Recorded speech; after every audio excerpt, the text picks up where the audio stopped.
썸을 탄다라는 말은 남녀가 서로 호감을 가진 상태를 의미하는 인터넷 신조어인데요. 130억 년의 우주, 은하와 행성의 이야기를 이 썸과 연애 이야기로 풀 수 있다면 어떨까요? 네, 궁금한데요. 자, 오늘 과학서재에서는 썸 타는 천문대 저자, 연세대학교 천문우주학과 은하진화센터의 지웅비 연구원과 함께 이야기해 보겠습니다. 어서 오십시오. 네, 안녕하세요. 안녕하세요. 예, 확실히 연구원님도 누군가 썸 탈 것 같은 뉘앙스를 풍기는 예. 외모예요. 멋있습니다. 썸 타는 천문대입니다. 천문대 가면 썸 탈 수 있습니까? 네, 썸 탈 수 있죠. 별 보면서 썸을 탈 수 있습니다. 그래요. 네. 이렇게 이름을 지은 이유가 있을 것 같은데요. 지금까지 과학이라는 게 전문가들만 연구하는 하나의 학문의 분야로서만 인식이 되어 오고 있습니다. 예. 그래서 많은 분들이 학창 시절이 지나고 나면 대부분 과학에 대해서는 관심을 잃게 되고 또 대중과 과학자들 사이에서 공감대를 형성하기가 어렵습니다. 예.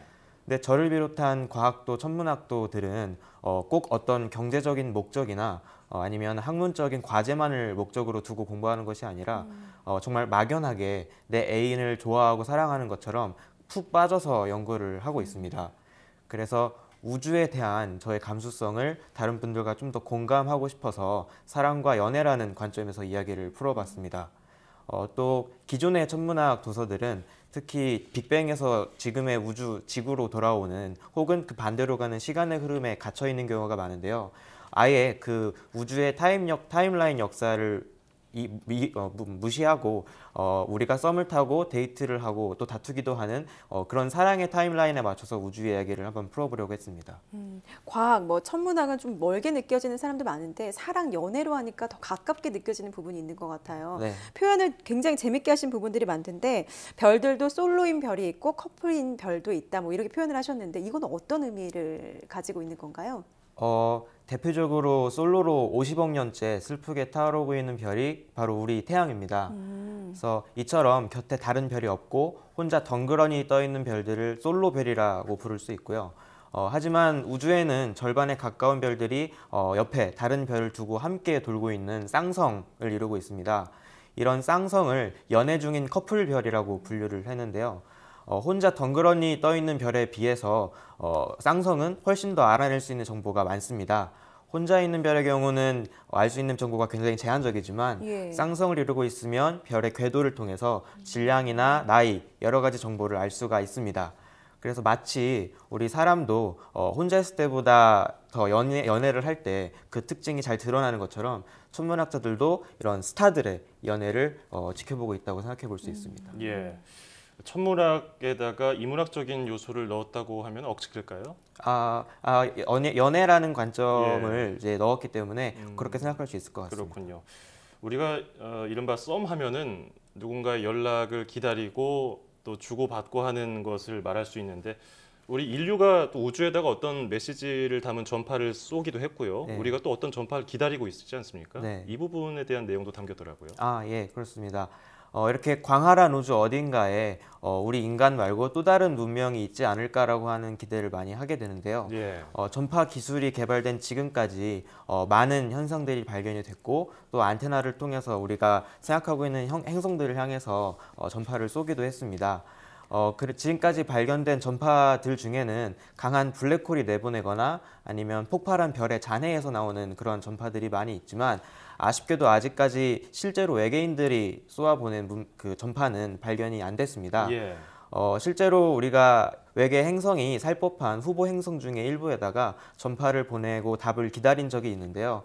아직까지 답신이 오지 않은 걸 보면 요즘 말로 읽고 씹힌다고 하는 일씹을 당한 셈이 아닐까 그렇게 생각해 볼 수 있을 것 같습니다. 그렇군요. 또 별과 은하 같은 경우에는 사람이 연애를 하듯이 다양한 상호작용을 한다고 했는데 이거는 또 어떤 의미인가요? 어떤 상호작용을 하는 건가요? 이제 우리가 사람과 사람 사이에는 서로 끌리게 하는 힘이 사랑이라고 할 수 있다면 별과 은하들을 서로 끌리게 하는 힘을 우리가 중력이라고 할 수 있습니다. 우리는 흔히 우주가 매우 정적이고 고요하다고 생각하기가 쉬운데요. 하지만 우주에 있는 수많은 은하들과 그리고 별들은 서로 거대한 중력으로 접근하고 충돌하기도 합니다. 그리고 더 하나의 커다란 새로운 은하로 합체를 하기도 합니다. 그 과정에서 각 은하들이 머금고 있던 가스들이 반죽되면서 새로운 별이 만들어지기도 하는데요. 우리가 살고 있는 우리 은하 역시 가까운 안드로메다 은하와 중력에 서로 이끌려서 접근을 하고 있기 때문에 충돌하려면 아직까지 수억 년의 시간이 남았지만 천문학적으로 봤을 때 오늘 보는 안드로메다 은하는 어제보다 가깝다 이렇게 얘기해 볼 수 있습니다. 예, 사람과 사람 사이의 사랑을 중력으로 표현한 점이 굉장히 재밌네요. 네.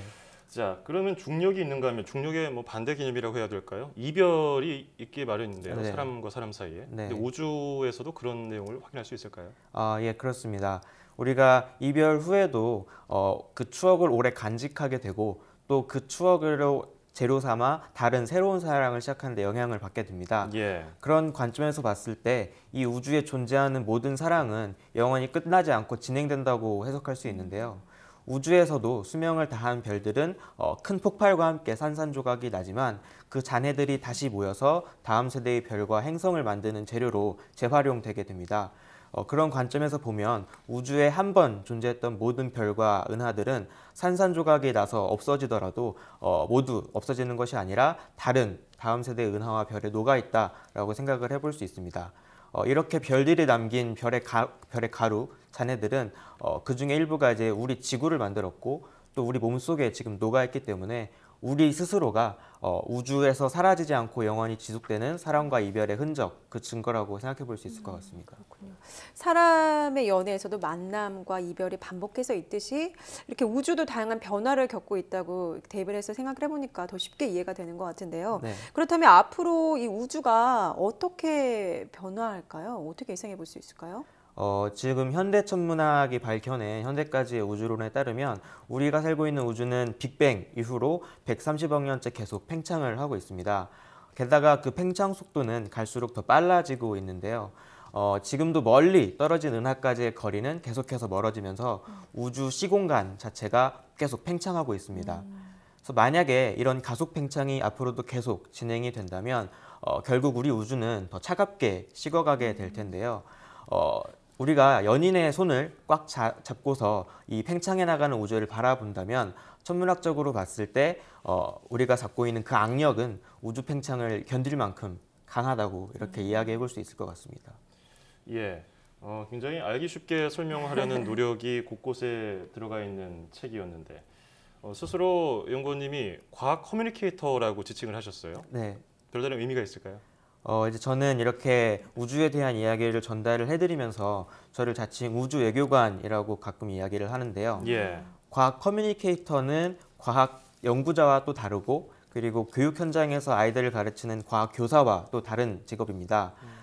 과학 커뮤니케이터는 실제 연구 현장에서 과학자들이 이야기하고 있는 그런 최신 이론을 대중문화에 녹여서 과학을 전공하지 않은 분들도 쉽게 이해하고 공감대를 형성할 수 있게 해주는 그런 일이라고 볼 수 있는데요. 우리가 보면 우리가 좋아하는 음악가가 있고 또 좋아하는 소설가가 있고 이런 것처럼 이제는 우리가 좋아하는 과학자도 한 명쯤 있어도 되지 않을까 그런 생각이 들곤 합니다. 그런 점에서 제가 하고 있는 이런 과학 커뮤니케이터는 천문학이라고 하는 어떤 일종의 문화적 유전자가 우리 지구에서 멸종하지 않고 다음 세대로 넘어갈 수 있도록 해주는 그러한 직업이라고 생각하고 있습니다. 예, 우주, 은하, 행성의 이야기를 연애와 사랑 이야기로 풀어봤는데요. 굉장히 흥미로운 시간이었습니다.